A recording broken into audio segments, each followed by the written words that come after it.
Welcome to On the Clock, a collaboration between the Pack-A-Day podcast and the Draft Fellows. I'm Andrew Mertig. That is Kyle Fellows. Together, we are the Draft Fellows. And leading up to the draft, we'll be doing a series that covers picks 1 through 32, each team's biggest needs, and who they should be considering at their pick. You can check out the video of all 32 episodes on the Draft Fellows channel on YouTube, and all 23 of the prior episodes in this series are on the Pack-A-Day audio channel. And for the Pack-A-Day listeners, we finally made it to pick 24 in the Minnesota Vikings. This is what they have been waiting for. This is the 24th pick with the Minnesota Vikings, and we are really excited to talk about the team that we loathe so much. And the Vikings are interesting, right? They have a lot of different directions that they could go with their needs. They have done a nice job in the offseason to fill some needs, but these still kind of remain. They could talk about running back, offensive line, defensive line, and defensive back. The Vikings brought back Aaron Jones and traded for Jordan Mason. So for 2025, they are probably set at that running back position, but that's not much of a plan for the future. So they could definitely invest in running back, especially in this class that has so much depth. Minnesota has a decent offensive line, and they brought over Ryan Kelly from Indianapolis to play center, but he is 32 years old, and they can move on from his contract after one season pretty easily. I also believe that Minnesota would really like to upgrade from Blake Brendel at the guard spot, so they could look for some help along the interior of the offensive line. At the D-line spot, you have to, and I hate to do this, but you have to give Minnesota credit for what they were able to do along the defensive line in free agency. They were able to bring in both Javon Hargrave and Jonathan Allen. So maybe they're done there, but in this defensive line draft class, you never know. They might choose to add someone. And then in the secondary, the Vikings were able to retain Byron Murphy in free agency, but they could certainly look to add another corner or even a safety through the draft. Harrison Smith is back, but no one would have been entirely shocked if he had considered retirement or gone that route. And then Josh Metellus is really good in run support, but they could definitely use a good coverage safety as well. So a lot of different ways that Minnesota could go with it. Yeah, and I think when we talk about trade options for every team, there's probably not a team in the league who would love to trade down more than the Minnesota Vikings because they only have 4 picks total in the 2025 class. So I think they'll be hunting for deals to try to accumulate more draft ammunition. The issue is, as we repeatedly said during the series, there's not going to be a lot of teams that are eager to move up into the teens and probably not trying to jump up from the early second round into this range. So the Vikings will have to really have that deal in place and hope that somebody slides in this range, that somebody would want to move up. But I do expect this to be a team looking to continue to collect draft assets throughout all 3 days of the 2025 draft. And so if they end up sticking at 24, some players that they could take a look at. If you want to talk about running back, I think Omarion Hampton from North Carolina, the 2 Ohio State running backs, Travion Henderson, Quinshon Judkins, I think they're much more likely to be looking at running back later because you mentioned they already have Aaron Jones, they already have Jordan Mason. They probably could wait and develop a player a little bit later in the class. If they want to go with defensive line, there's a possibility Kenneth Grant from Michigan could slide this far.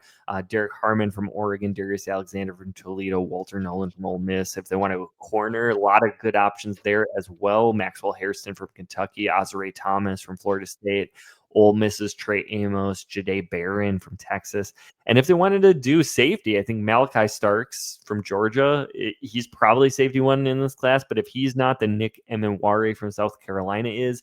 And I think either one of those players can be really interesting in Brian Flores' defense. So, out of those players, or maybe anybody else that I haven't mentioned, are there some players that you view as good fits for the Vikings here?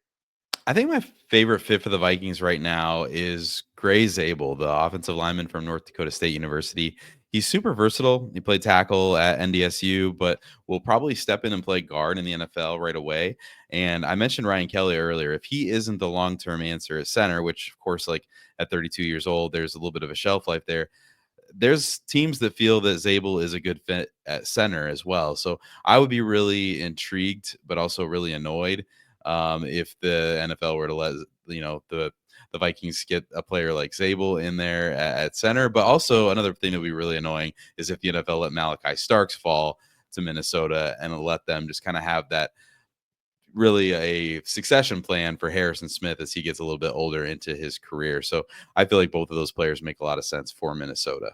Yeah, and that I literally had Malachi Starks written down first, and for me, like such a good fit in the Brian Flores defense, and I think that would be really like Harrison Smith replacement time, like somebody who can do it all from the back end, and just plug another great safety in for the next 12 to 15 years in Minnesota. I will agree with you. Gray Zabel's probably the ideal fit.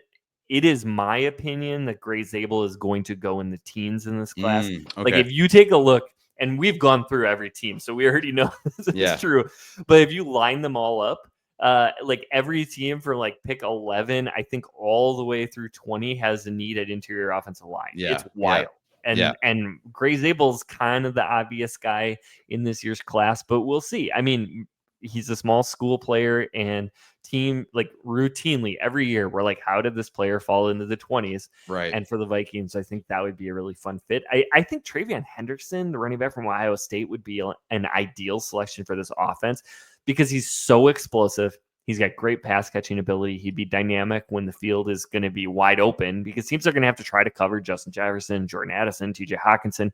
And like, good luck in light boxes against Travion Henderson, especially given a pretty improved offensive line in Minnesota. So I think that would be fun. That's probably a little bit more of a luxury than what the Vikings can afford to do right now. And I think, some of the players that you identified make a lot more sense, but Travion Henderson would be a really, really fun addition for at least fantasy football.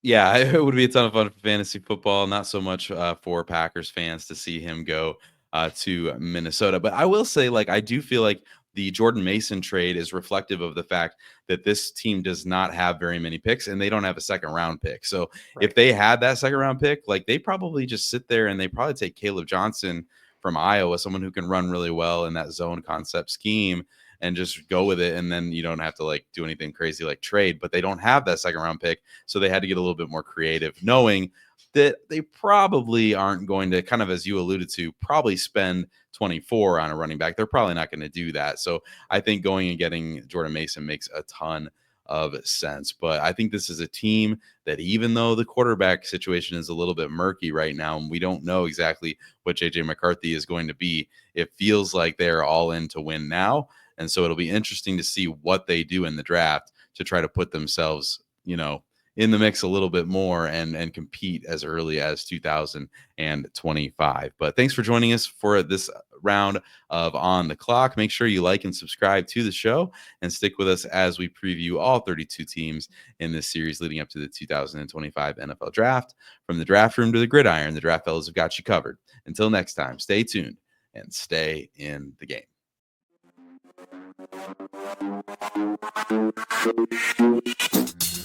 Whoa.